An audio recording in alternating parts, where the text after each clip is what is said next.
have no idea what I'm gonna do for this week's video. I'm tired of looking at this. Huh? Try this. Huh? I forgot I had this. Would you stop going through my stuff? Welcome back to the channel, Den members. Pause between the assassination attempt, the global cyber crash, and now Biden being forced out by his puppet handlers. We all just need to calm down. Take a deep breath. Today I wanted to talk about not a firearm in and of itself, but a firearm accessory, the CAA Micro Conversion Kit, or the MCK. I have had this for a few years, except for a little bit, it just mysteriously disappeared for a little while. Now, because of the infinite wisdom of YouTube, I cannot show putting the pistol into this conversion kit. However, I think I've got you covered. Better. And I want to make it clear, this is the braced chassis, meaning this is not a stock, this is a stabilizing brace, and therefore this is still classified as a pistol. Now I know these devices have been around for a number of years, and this is actually one of their first gen chassis, but the overall idea of the MCK has not changed. It gives the owner the opportunity to have a chassis into which they can slot the handgun of their choice for a very compact style defense weapon. Now I could sit here and bore you to death with going through the nuts and bolts of this chassis, but I thought maybe we should just go out to the range and we can do a little bit of shoot and talk there. Let's get to the range.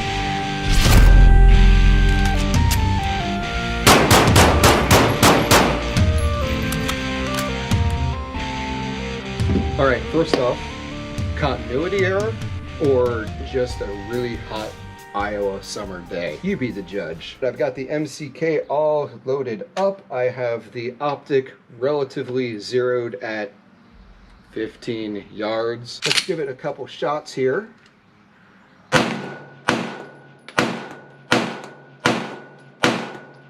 I'm gonna be going for the lower of the center below the 5.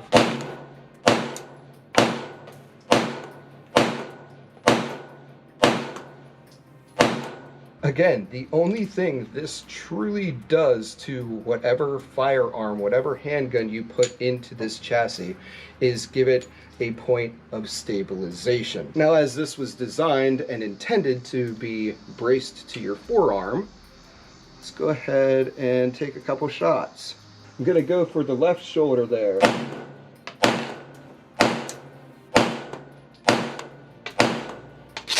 Not terrible. Let's move over to some steel.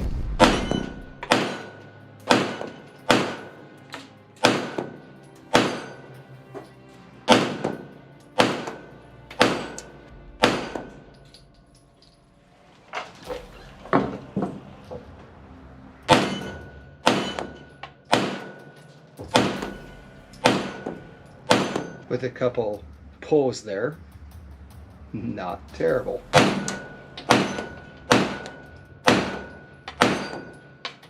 I think I'm actually going to move down to the 100 and we'll see how this does at long ranges. We're going to be optimistic here. Using this thing at a distance that it was never truly intended to be used. Good grief. It's really high. Interesting. Did you hear it? Just aiming at the bore out there. Oh, just too low. Yeah.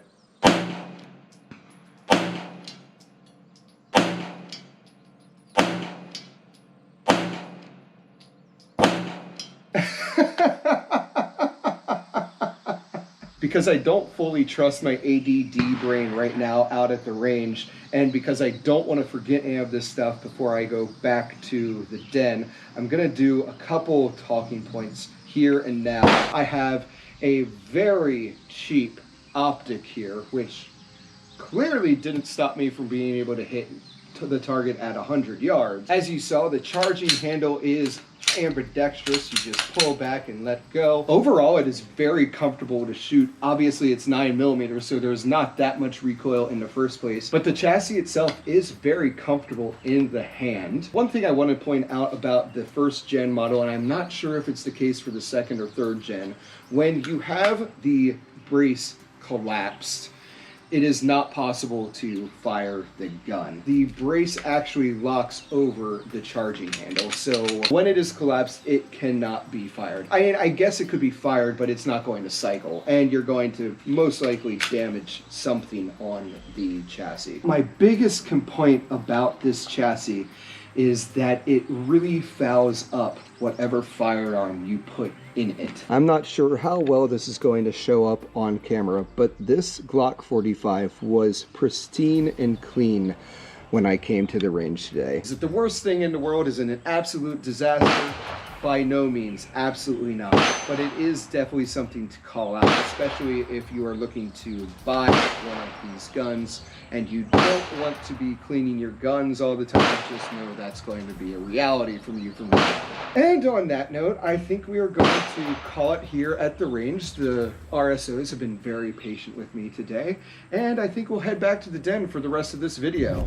Overall, the MCKs are a neat attachment for a handgun. The addition of the stabilizing brace makes the pistol a much more accurate weapon, even though you're still using the same pistol length barrel. Again, it seems like certain bureaucracies just don't want people to be able to shoot accurately.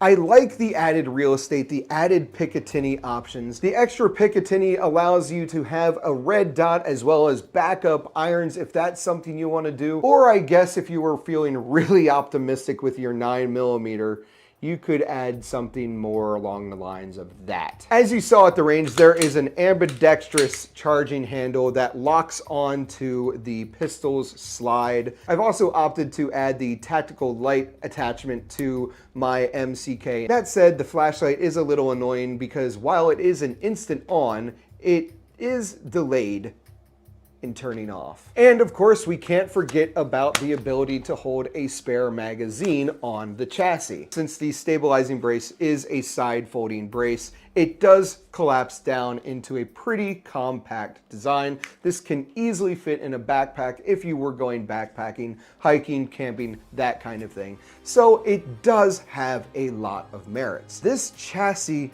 seems to fill a very small niche, almost to the point that it's a novelty. If I'm going out in public, I'm more than likely already going to be concealed carrying. If I'm going to be away for a longer period of time, say on a road trip, there's a good chance I'm taking an AR pistol with me. At which point taking this with me is more of wasted space because I'm going to have the handgun on me, and then in the truck I'll have an AR pistol. And one final point about this MCK chassis can be illustrated by a story. The other day I was at a local gun shop and one of the other patrons was talking about how much he loves these MCK chassis. Because in his words, if he ever finds himself in a bad situation where he has to pull his handgun to stop an imminent threat, he will feel very relieved to know that he has one of these chassis in reach that he can slot his handgun into. Now, I don't pretend to have ever been in a life-threatening situation in which I had to pull my firearm for self-defense. However, I struggle to picture the scenario in which I am forced to draw my Glock 45 in self-defense because of an imminent threat, but then I also have time to put it into a MCK chassis. This is not as easy to put together as snapping your fingers. Again, I'm not saying that this is an ineffective tool for self-defense. However, I fear that a lot of people buy these thinking that it's a quick swap, quick switch between a concealable handgun and more of a sub gun, a PDW. I'll say that every time that I've taken this thing out to shoot, I've had a lot of fun. This is a fun little range toy. But until I have another Glock that's compatible with this chassis, I don't foresee this being deployed in a more permanent defense use case.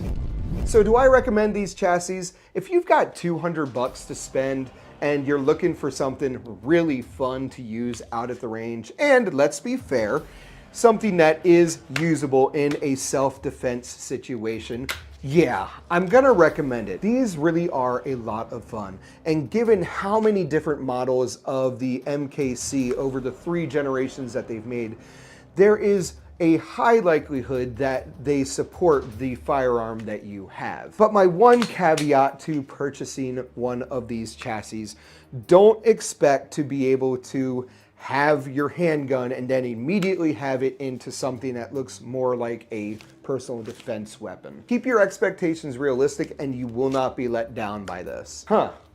I came into this video expecting to be a little more cynical towards this product, but I'm ending having remembered why I got it in the first place and remembering how much fun it is to shoot. Thank you, viewers. Final thing, I do just want to remind everybody that this is the final week that we are doing our giveaway of the Core Essentials gun belt. Go check the link down in the description or go to phantomllamasden.com.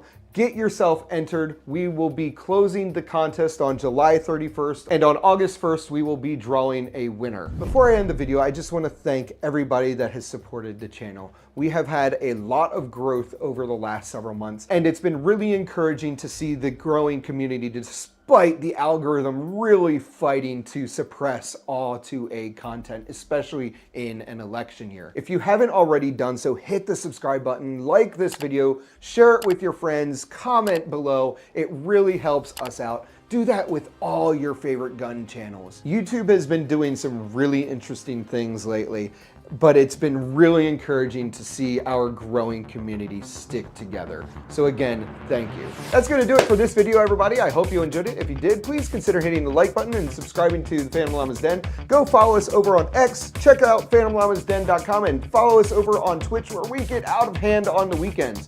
As always, don't take life too seriously and make it a great day.